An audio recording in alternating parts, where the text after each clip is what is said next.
Sometimes the worst discoveries come wrapped in the most ordinary moments, and the phone that fell from my wife's gym bag destroyed everything I thought I knew. I never thought I'd be the guy checking his wife's phone. That felt like something insecure people did, people who didn't trust their partners. Amanda and I had been married for 6 years. We met in college, dated for 3 years before that, and I genuinely believed we were solid. She was a paralegal at a downtown firm, I worked in commercial real estate, and we had a comfortable life in the suburbs. Nothing extraordinary, but nothing I ever questioned either. The changes started about 14 months before everything fell apart, though I didn't recognize them as changes at the time. Amanda joined a gym. She'd always been health conscious, but never really into structured fitness. Suddenly she was going 5, sometimes 6 times a week. She'd leave at 6 in the morning on weekends or head out at 8 p.m. on weeknights after dinner. I thought it was great. She seemed happier, more energetic, except looking back now I realized the happiness had nothing to do with exercise. The gym sessions got longer. 2 hours became 3. She bought new workout clothes, spent more time on her appearance even when she was just going to do cardio. Her phone became an extension of her hand. She'd smile at the screen constantly, typing away, and when I'd ask what was funny, she'd just say work stuff or just group chat nonsense.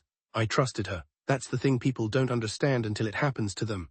I trusted her completely, so every red flag just looked like normal life continuing as usual. The night everything unraveled was a Wednesday in March, nothing special about it. Amanda had come home from the gym around 9:30, showered, and we'd settled on the couch to watch something mindless on Netflix.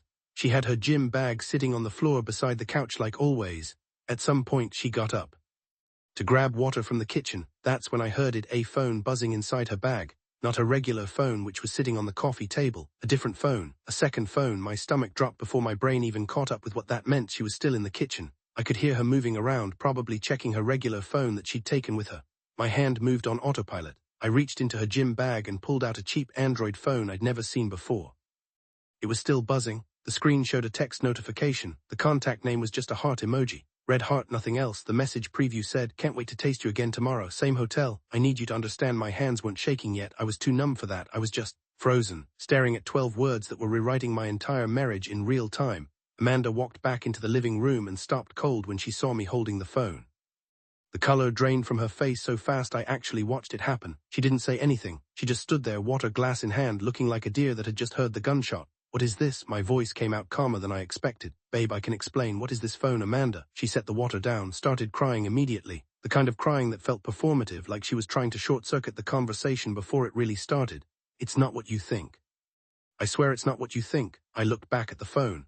Another message came through while I was holding it. "You're being quiet, baby. Everything okay?" I felt something crack inside my chest, that casual intimacy. "Baby." They had pet names. This wasn't new. "How long?" I asked. "Please just let me explain." "How long, Amanda?" 14 months, over a year. While I'd been celebrating her gym journey and being proud of her dedication, she'd been building an entire relationship with someone else. The phone wasn't even locked. She'd been so confident I'd never find it that she hadn't bothered with a passcode, or maybe she'd just gotten sloppy. Either way, I opened it. I wish I hadn't. 8,216 messages. I didn't count them that night. I saw the count later when I backed everything up. But that first night I just scrolled and scrolled. Photos, videos I'm not going to describe, conversations about their future together.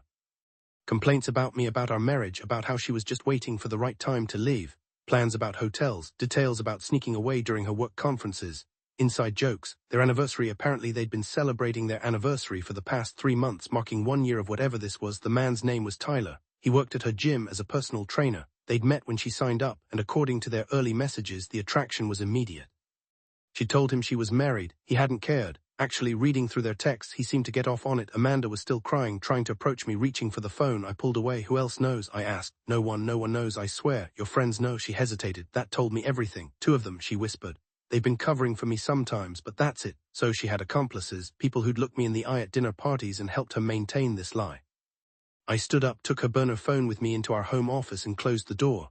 I heard her outside sobbing, begging to talk, but I couldn't look at her. I sat down at my computer and started working methodically. First, I backed up everything from her phone to my laptop, every message, every photo, every video, all 8,000 messages. Then I opened my email and did something I'd never imagined doing. I sent everything, all of it, to her mother, Amanda's mom. Patricia was a traditional woman, Catholic, conservative, someone who'd raised Amanda with very clear values about marriage and fidelity.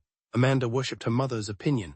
Getting Patricia's approval had been crucial to Amanda throughout our entire relationship. I wrote a simple message. "Patricia, I found this phone in Amanda's bag tonight. I thought you should know who your daughter really is. I'm sorry you have to see this."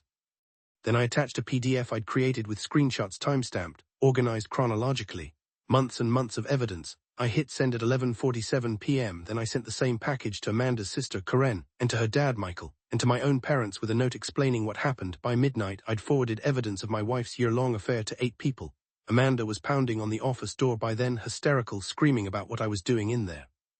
I opened the door and walked past her without saying a word, grabbed my keys, my wallet, and left, drove to a hotel and checked in for the night. My phone exploded around 1 a.m. Patricia called me 17 times. Karen called. Michael sent a single text. Son, I am so deeply sorry. Amanda sent 93 messages that night. I didn't read most of them. The ones I did read were frantic, desperate, cycling between apologies, excuses, and anger that I'd humiliated her by involving her family.